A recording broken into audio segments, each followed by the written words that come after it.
Hello everyone, this is Lauren with Bold Ocean Quilting, and on our previous video I showed you how to do some fancier feathers, just where you kind of alternate some fillers. So what we're going to do for this video is we're going to go around the feather that we made that didn't quite fill up our sashing area, and we're going to fill it in. So a good way to really emphasize your feather and to minimize the amount of errors that you might have getting fillers into them if you're not a super seasoned quilter is to echo it.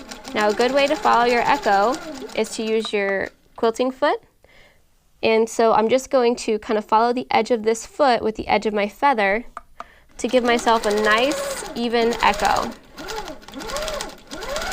You could also do it by eye if you wanted. Now once I got to the top and I finished my echo, I'm just going to fill it in. So let's fill it in with some pebbles.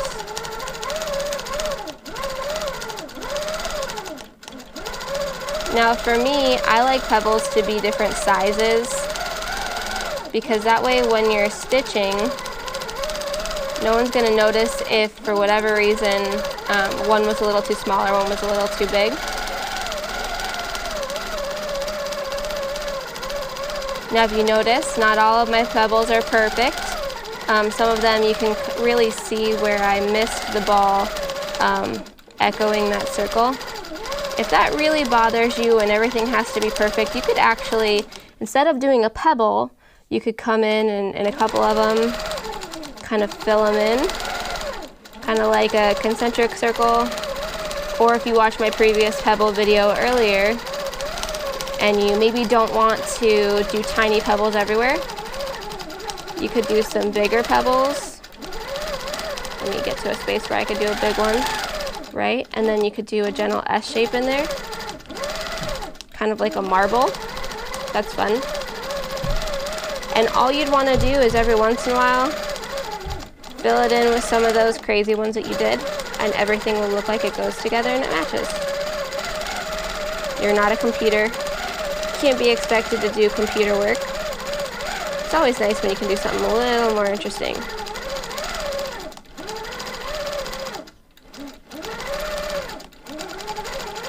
Okay, we're going to go right over here and use our seam to get us to the other side.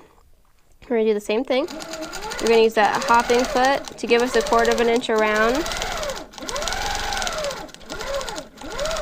And then we're just going to go ahead and fill in with pebbles. Now, we want this side to match, so we should probably get a nice big one. The gentle S curve in there. Now if you see right now, I'm cutting myself off. So then the question becomes, how do you get out? Well, you can travel between pebbles like I'm doing now, or you could always use the ditch to get out. So we did an S curve, and we want the rest to really match. So we want to do a good fill in circle one. We're almost done. And if you notice, there's no rhyme or reason. I'm not doing these in chains. I'm just kind of filling in wherever my needle can get to.